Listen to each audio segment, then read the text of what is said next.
성경을 읽다 보면 자연스럽게 생기게 되는 수많은 질문들이 있죠. 아담과 하와는 누구인가? 노아의 대홍수 같은 사건들이 실제 역사 속에서 있었던 건지, 그리고 성경 속의 사람들은 어떻게 살았었는지 등등, 이러한 질문들에 대해 대답을 찾기는 쉽지 않습니다. 그리고 해서 교회의 누군가에게 물어봐도 그냥 믿으면 되라는 답이 돌아오기 일쑤죠.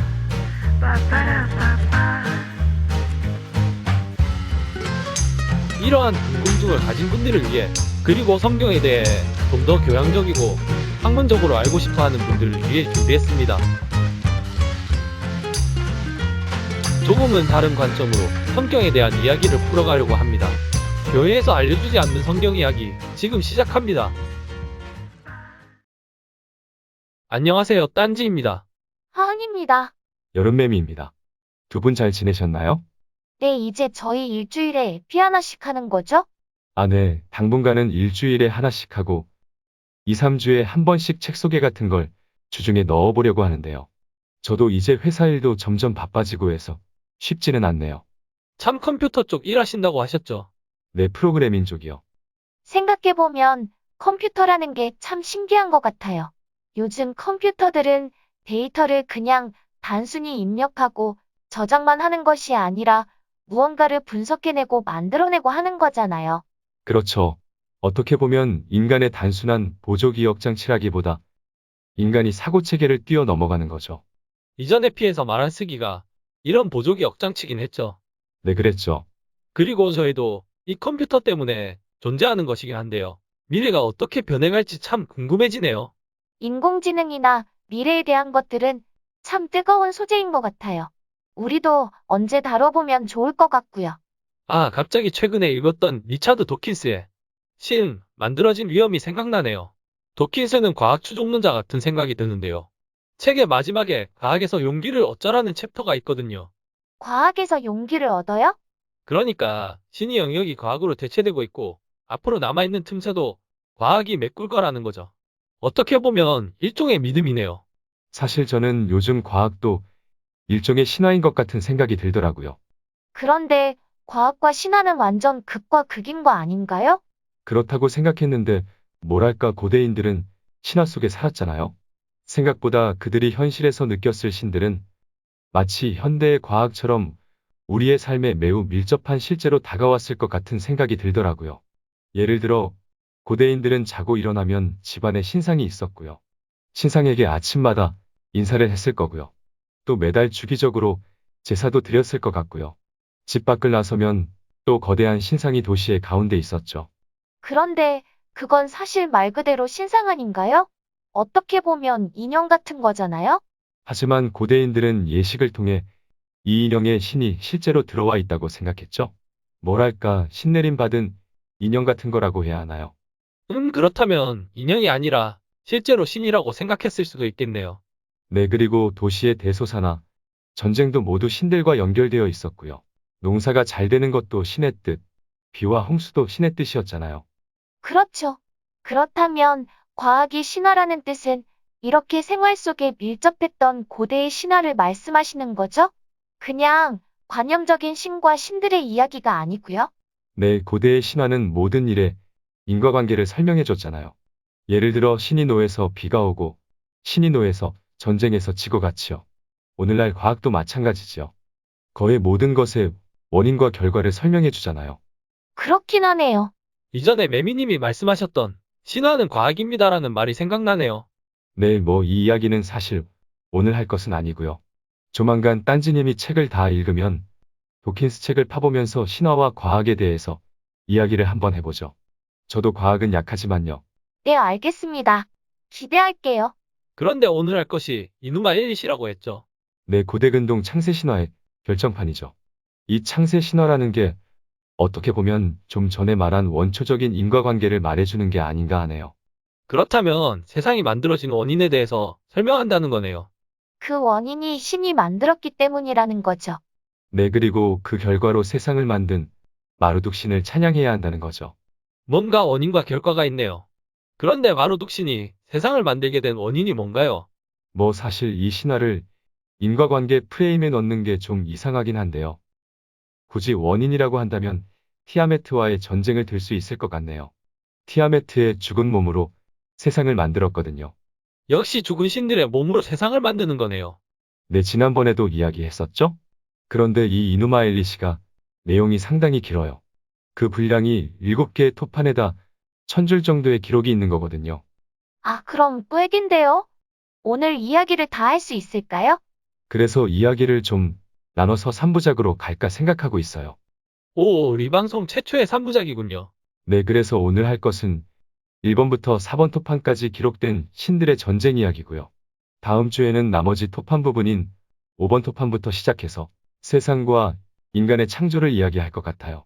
그리고 창세기 1장과 비교해 볼 것 같고요. 성경과의 비교도 흥미로울 것 같네요.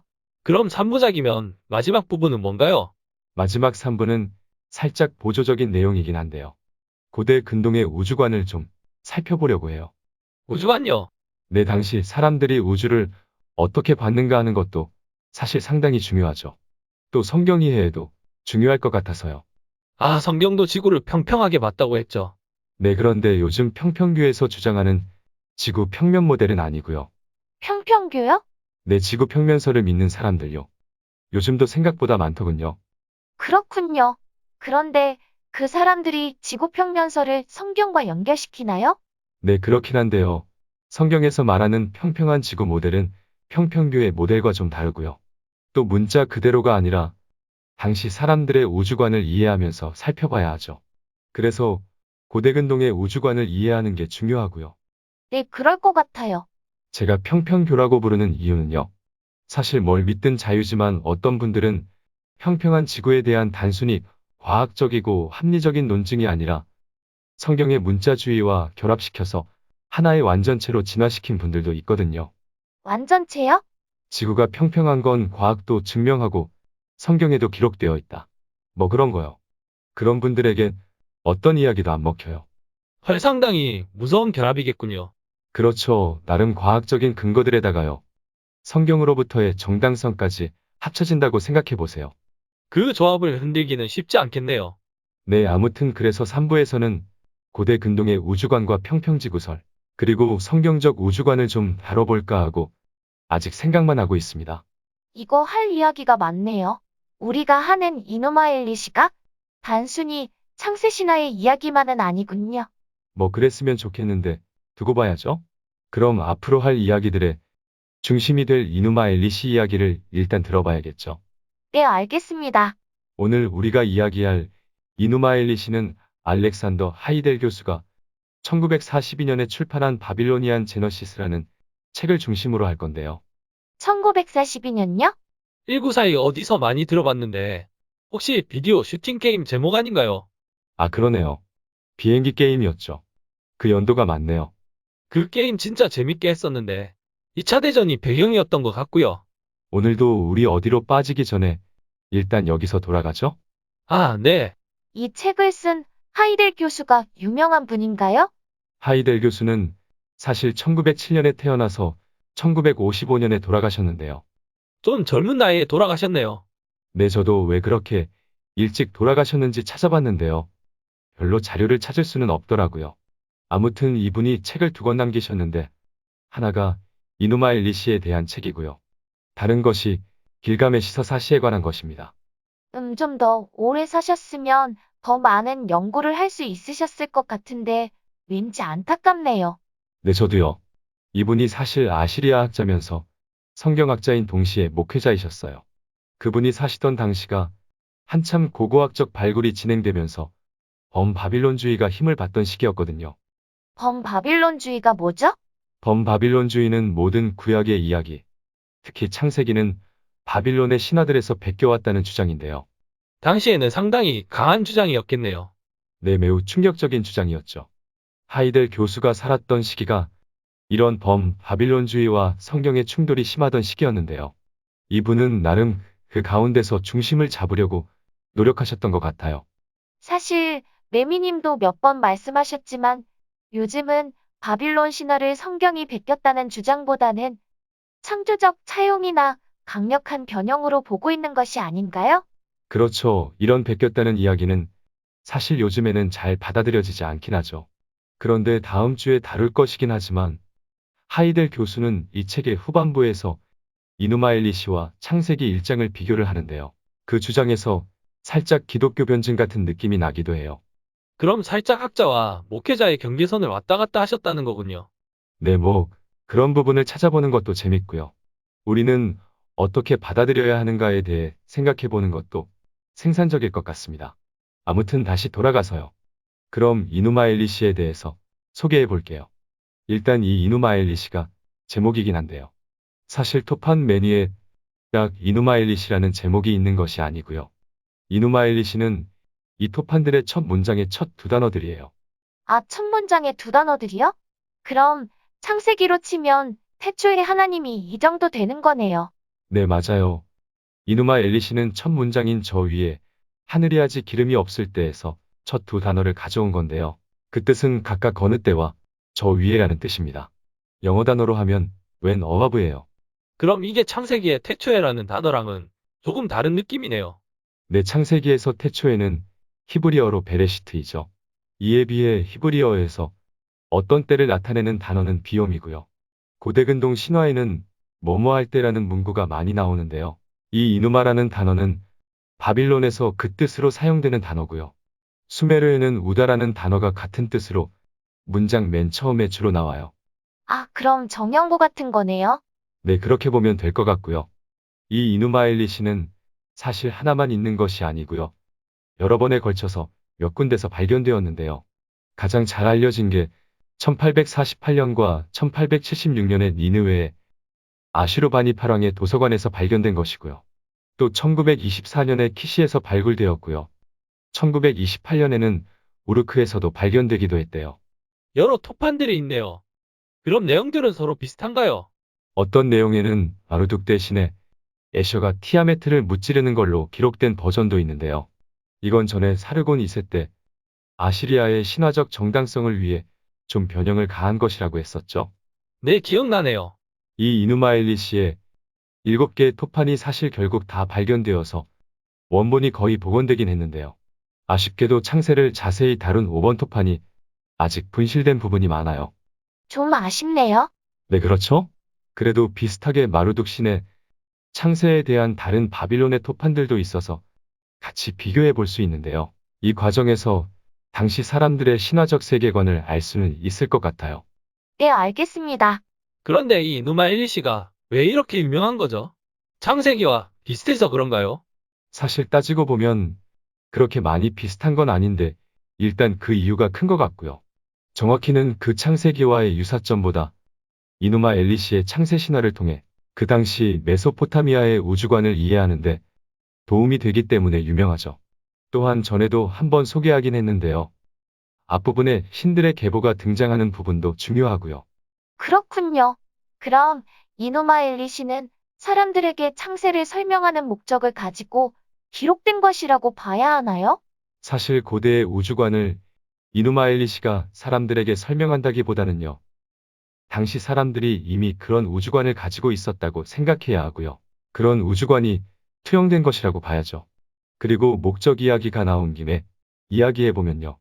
이누마 엘리시가 쓰여진 목적은 창세에 대한 설명보다는 바빌로니아의 수호신인 마루둑의 위대함을 알리고 칭송하기 위한 것이었죠. 창세는 그 과정에서 등장하고요.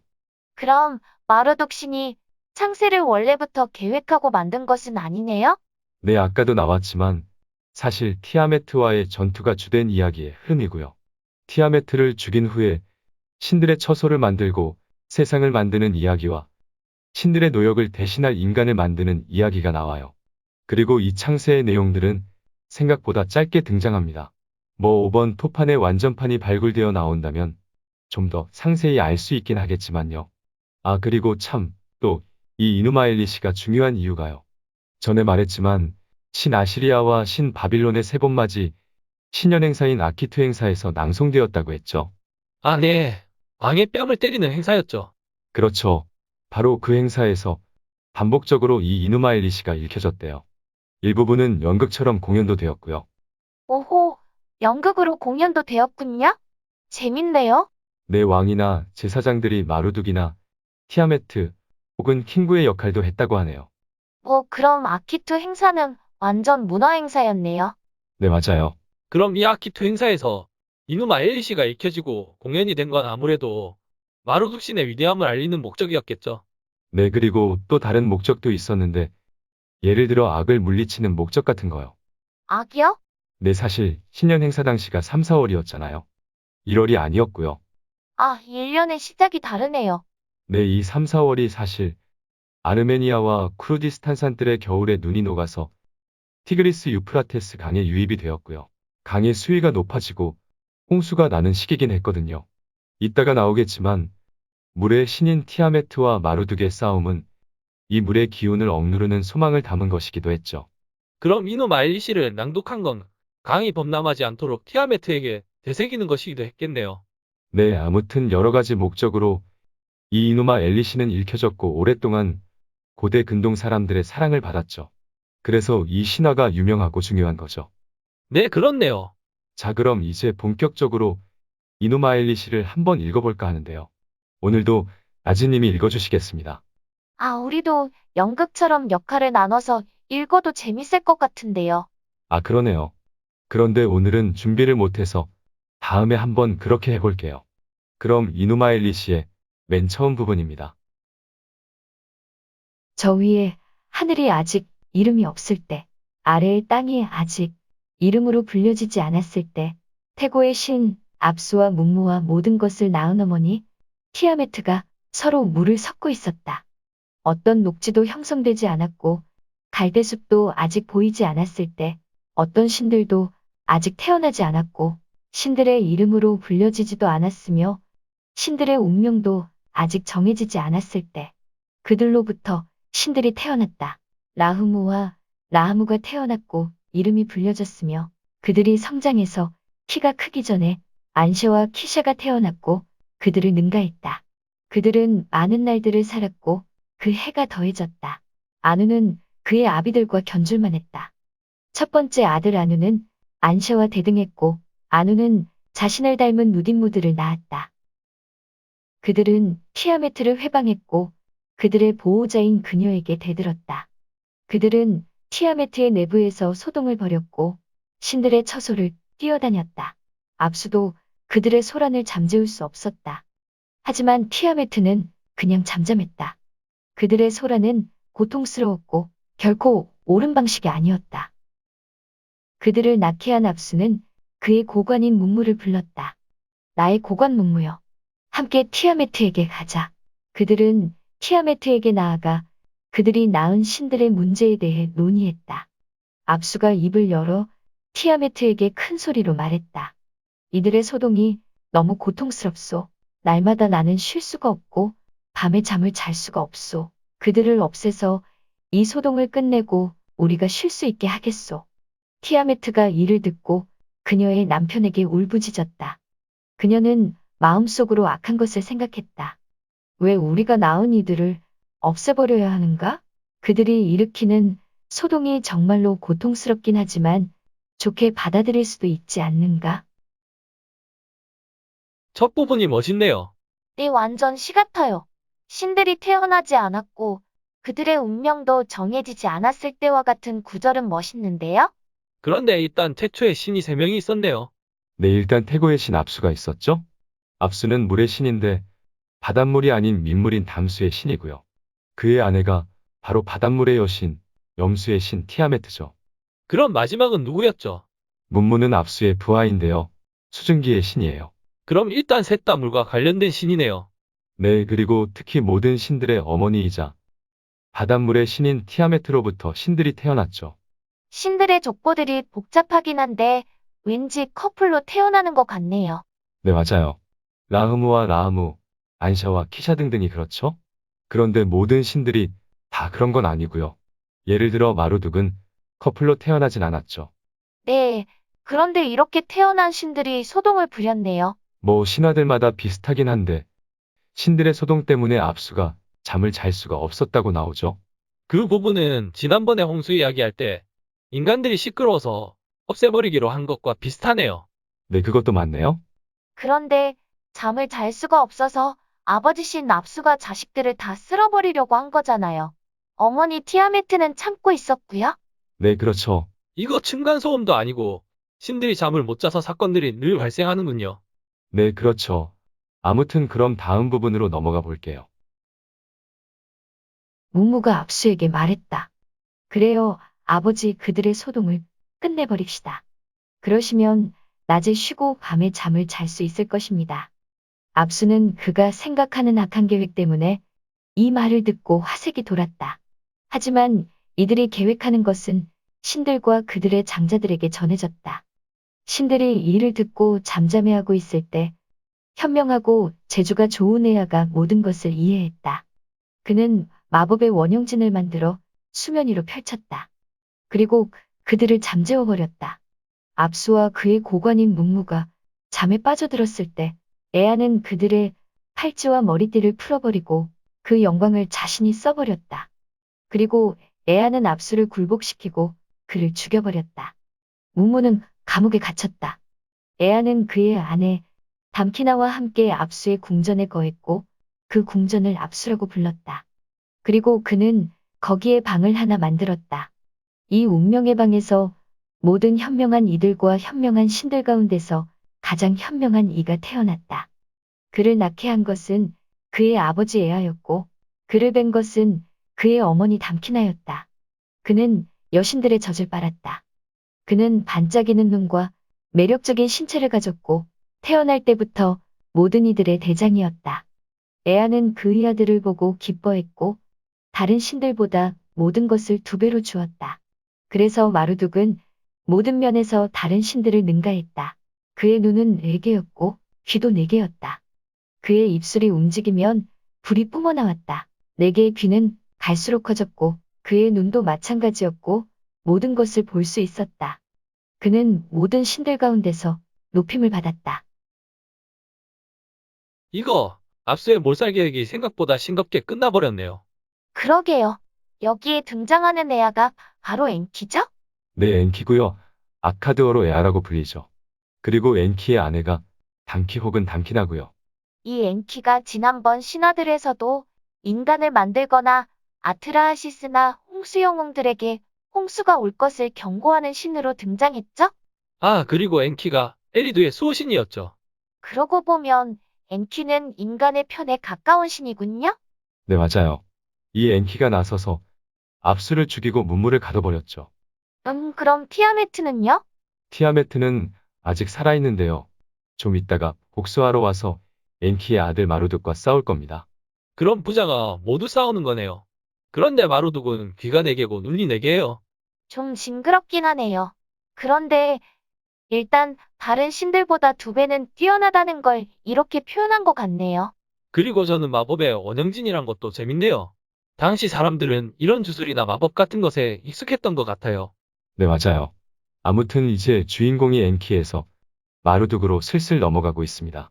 그리고 이제 마루둑의 축적 티아메트의 등장입니다. 아누가 만든 4개의 바람은 파도를 일으켜 티아메트를 밤낮으로 괴롭게 했다. 이에 신들은 잠을 잘 수가 없었다. 그들은 그들의 마음의 악을 계획했다. 그들은 그들의 어머니 티아메트에게 말했다. 당신의 남편인 압수를 기억하소서, 그리고 문무를 기억하소서. 당신은 혼자 거하시며 더 이상 우리를 사랑하지 않으십니까? 우리의 눈은 무거워졌고 잠을 잘 수가 없습니다. 가서 싸우시고 그들을 취하소서, 그들에게 폭풍을 보내소서. 티아메트가 이 말을 듣고 기뻐했다. 우리가 폭풍을 만들고 전쟁을 일으키자. 신들은 갈려서 티아메트 편에 붙었다.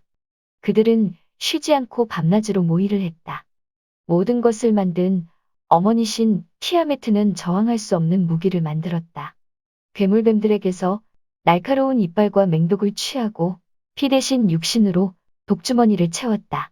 사나운 용들로부터 공포를 옷처럼 입었다. 다른 신들의 왕관처럼 두려움을 영광의 관으로 썼고 이를 보는 모든 이들이 공포로 몸을 떨었다. 그녀는 독사와 용들, 사자와 미친 개와 정갈을 갖추고 폭풍의 악마들을 앞세우고 전쟁에 나섰다. 그 누구도 그녀에게 저항할 수 없었다. 티아메트는 킹구를 높여서 대장으로 삼고 말했다. 너에게 주술을 걸어 다른 신들보다 뛰어나게 하겠다. 이제 너는 나의 배우자이며 아누나키의 신들 중에서 가장 위대한 신으로 알려질 것이다. 티아메트는 그에게 운명의 토판을 주어 그의 가슴에 붙이게 했다. 티아메트가 준비를 다 마치고 그녀의 자손신들과 함께 전쟁에 나설 준비를 했다. 압수에 대한 복수를 위해 티아메트는 악을 행했다.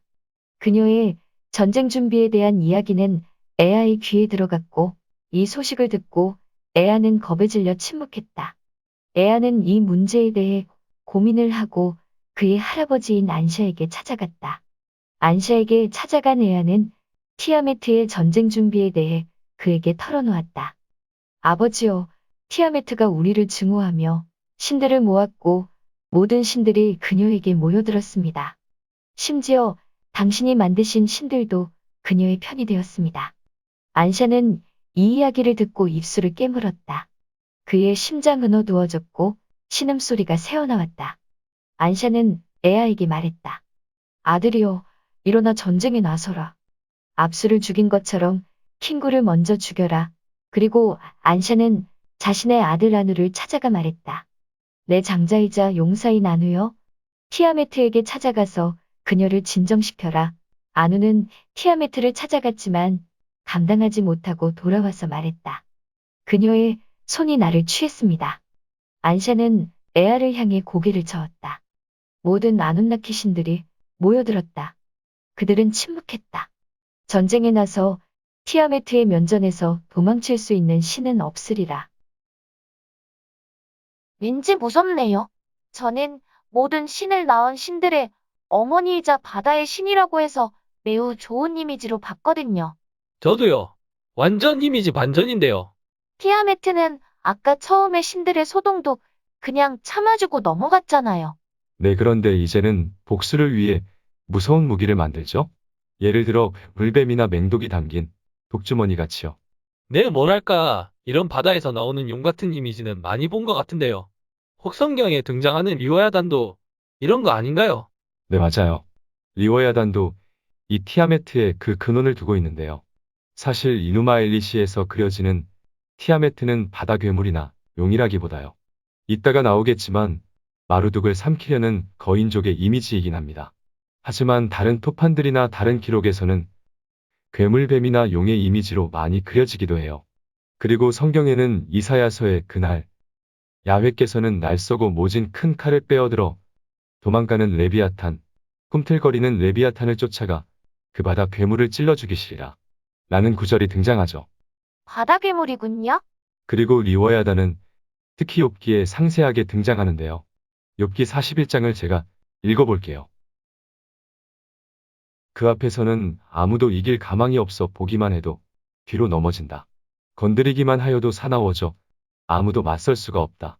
누가 그와 맞서서 무사하겠느냐? 하늘 아래 그럴 사람이 없다. 누가 그 턱을 벌릴 수 있느냐? 줄지어 선 저 무서운 이빨. 방패 사이사이로 고랑진 등가죽에 단단한 돌인장으로 봉인한 것 같은 저 등. 바람도 틈 탈 수 없도록 서로 맞닿아 있고 서로 얽혀 있으니 떨어질 리도 없다. 아가리에서 내뿜는 횃불, 튕겨나오는 불꽃을 보아라.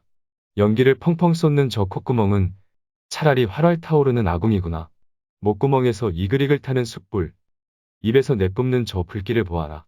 바위같이 단단한 심장, 맷돌 아래짝처럼 튼튼한 염통. 한번 일어서면 신들도 무서워 혼비백산하여 거꾸러진다. 칼로 찔러 보아도 박히지 않고 창이나 표창, 화살 따위로도 어림없다. 쇠를 지푸라기이냥 부러뜨리고 청동을 썩은 나무이냥 비벼버린다.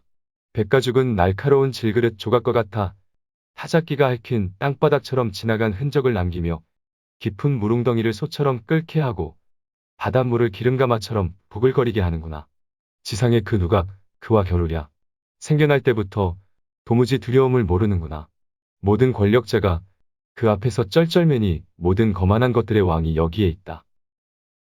구약에서도 이러한 괴물에 대한 묘사가 이렇게나 상세하군요. 네, 저도 새롭네요. 이 오키의 구절이요. 그나저나 다시 돌아가서 티아메트가 재혼을 했네요.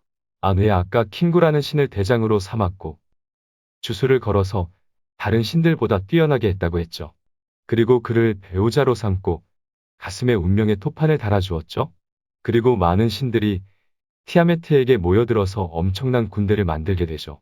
기가 죽은 신들은 회의를 하고 마루둑을 전쟁에 내보내기로 결정을 하게 됩니다. 그럼 다음 부분을 들어보죠. 안샤가 일어나 아눈나키 신들에게 말했다. 아비에 견줄 수 있는 마루둑이 전쟁에 나서게 하자. 이에 에아는 마루둑을 밀실에 불렀다. 마루둑이여, 너의 아비의 말을 들으라. 안샤에게로 나아가라. 너는 전쟁에 나갈 준비를 해야 할 것이다. 마루둑은 에아의 말에 기꺼이 안샤 앞으로 나아가섰다. 안샤가 그를 봤을 때 안샤의 마음은 기쁨이 넘쳤다. 안샤가 마루둑의 입을 맞추자 그의 두려움이 사라졌다. 마루둑이 말했다.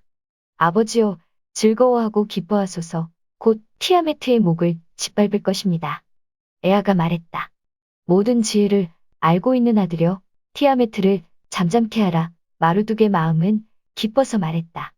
신들의 주인이시며 모든 위대한 신들의 운명이시여, 제가 진실로 당신의 원수를 갚는 자라면 티아메트를 물리치고 당신을 살리겠습니다. 신들은 마루둑을 세워서 왕의 예를 갖추며 말했다. 마루둑이시여, 당신은 위대한 신들 가운데서도 가장 중요한 신입니다. 당신의 운명은 우리와 다르며 당신의 명령은 아누의 명과 같습니다.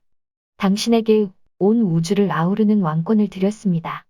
그리고 신들은 마루둑에게 의복을 드리며 말했다. 당신의 운명은 다른 신들보다 뛰어날 것이며 명령으로 파괴하고 창조할 수 있으며 말씀으로 이 의복을 찢을 수도 그리고 다시 합칠 수도 있으십니다. 이에 마루둑은 말씀으로 의복을 찢고 다시 합쳐보았다. 신들이 이를 보고 기뻐하며 마루둑은 왕이다라고 외쳤다. 신들은 또한 그에게 왕관과 홀과 왕의 의복을 헌사했다. 그리고 적을 치는 저항할 수 없는 무기를 선사하며 말했다. 나아가 티아메트의 목숨을 끊으십시오. 바람이 그녀의 피를 멀리 빼앗기를 기원합니다. 신들은 마루둑에게 성공을 위한 길을 운명으로 정해놓았다. 마루둑은 활을 만들었고 활통과 함께 옆구리에 찼다. 그리고 곤봉을 오른손에 들었다. 강한 불꽃으로 그의 몸을 휘감았고 티아메트를 올가맬 그물을 만들었다. 그 어떤 것도 도망칠 수 없는 네 개의 바람을 취했다. 그는 또 악한 바람과 회오리와 폭풍을 만들었고 네 겹의 바람과 일곱 겹의 바람과 회오리들을 먼저 티아메트에게 보냈다. 마루둑은 홍수를 일으키는 비를 내렸다. 또한 저항할 수 없는 강력한 폭풍의 병거에 올라타서 네 마리의 괴물들이 끌게 했다. 괴물들은 날카로운 도깃발을 가졌다. 마루둑은 공포의 왕관을 쓰고 곧장 전쟁터를 향해 달려갔다. 마루둑도 준비 많이 하네요? 네, 그물도 만들고 활도 만들고 곤봉과 비와 바람들을 준비하죠. 네, 그리고 괴물들이 끄는 병거도 그렇고 당시의 전쟁의 모습을 조금 보여주는 것 같기도 하고요. 네, 그리고 신들이 그를 왕으로 세웠네요. 아마도 엔키가 이제까지 주신이었지만 이제부터는 마루둑의 시대가 열렸다는 것을 말하는 것이겠죠? 네, 이 신화를 읽는 사람들은 뭐랄까 마루둑 신의 정당성 그리고 바빌론의 정당성 같은 것을 느꼈을 것 같아요. 전 옷을 찢었다, 붙였다 하는 것도 재밌네요. 또 그걸 보고 신들이 마루둑은 왕이다라고 외치는 것도 그렇고요. 이런 이적들을 행하는 것은 사실 구약에서도 그렇고 신의 개입을 확인하는 증명서 같은 느낌이죠. 그러고 보면 지난번에 의식의 기원에서도 이야기했지만 지팡이를 뱀으로 그리고 뱀을 다시 지팡이로 만드는 이적을 모세가 보여주었잖아요. 이것도 왠지 비슷한 느낌이네요. 네, 그런 것 같아요. 아무튼 그래서 이제 오늘 이야기의 마지막 부분인데요. 드디어 마루둑과 티아메트는 전장에서 만납니다. 그리고 마루둑은 티아메트에게 1대1로 싸울 것을 요청합니다. 마루둑이 말했다. 이리 나와라. 너와 나 단둘이 겨뤄보자. 티아메트는 이 말을 듣고 이성을 잃고 날뛰었다. 티아메트는 괴성을 질렀고 두 다리를 앞뒤로 흔들었다. 이어 티아메트는 계속해서 저주를 퍼부었다. 티아메트와 마루둑은 단독으로 싸우기 위해 앞으로 나왔다. 마루둑은 그물을 펼쳐서 티아메트를 붙잡았다. 티아메트는 마루둑을 삼키려고 입을 벌렸다. 마루둑은 악한 바람을 보내 그녀가 입을 다물지 못하게 만들었고, 사나운 바람이 그녀의 복부를 가격했고, 그녀는 고통으로 입을 크게 벌렸다. 마루둑은 그녀의 입속으로 활을 쏘았고, 활은 티아메트의 심장을 쪼갰다. 마루둑은 그녀의 생명을 취했다. 티아메트가 죽자 그녀의 군대는 흩어졌고 겁에 질려 도망쳤다. 하지만 그들은 이미 포위되어서 도망갈 수가 없었다. 마루둑은 그들을 가두고 그들의 무기를 부셔버렸다. 군대의 대장인 킹고는 결박해서 가뒀다. 마루둑은 킹고에게서 운명의 타블렛을 취했다. 뭐 준비는 많이 했지만 생각보다 싱겁게 끝나네요. 고대 사람들은 왠지 이야기를 박진감 있게 쓸 줄 모르는 것 같아요. 좀 위기 상황도 있고 해야죠? 아, 마루둑이 좀 다치거나 하는 거요? 네, 뭐랄까, 텐션을 이용하는 부분이 부족한데요? 그러고 보니 뭐 반전 같은 게 없네요. 그냥 물이 흐르듯 진행되어 버리네요. 뭐 당시 이 신화를 만든 사람들이 우리처럼 드라마나 영화를 보고 만든 건 아닐 테니까요. 하긴, 우리가 너무 반전에 익숙해져서 이런 물이 흐르는 이야기는 오랜만이네요. 뭐 그래도 아까 티아메트에 대한 묘사 같은 데서 사람들이 분명 공포를 느꼈을 것 같긴 해요. 그리고 마루둑이 그 상황에서 쭉 등급업을 하면서 떠오르는 거죠. 그런데 아까 말씀하신 것처럼 티아메트가 마루둑을 삼키려고 하네요? 내 다른 토판들에는 물론 티아메트가 용이고 입을 벌려 마루둑을 삼키려고 했다고 기록하는데요. 이누마 엘리시에는 대신 이런 용이나 괴물뱀을 데리고 다니는 신으로 나오죠. 그리고 사람을 삼키거나 잡아먹는 건 조금 다른 관점이긴 한데 거인들의 이미지로 볼 수도 있어요. 하긴 우리는 용의 이미지만 익숙하긴 하죠. 거인과 식인을 연결하는 경우가 별로 없긴 한 것 같아요. 하지만 예를 들어 그리스의 크로노스는 아이들을 잡아먹었고 외눈 거인인 사이클롭스도 오디세우스의 동료들을 잡아먹었죠? 아, 그러고 보니 신화들에는 식인 거인들이 있네요. 그리고 기원전 160년에 쓰여진 에녹서 6장에도 거인들의 이야기가 등장하는데요. 거인들이 같은 거인들이나 인간들을 잡아먹었다고 기록하고 있어요. 아, 그럼 고대인들에게는 식인 거인은 좀 익숙한 이미지였겠네요.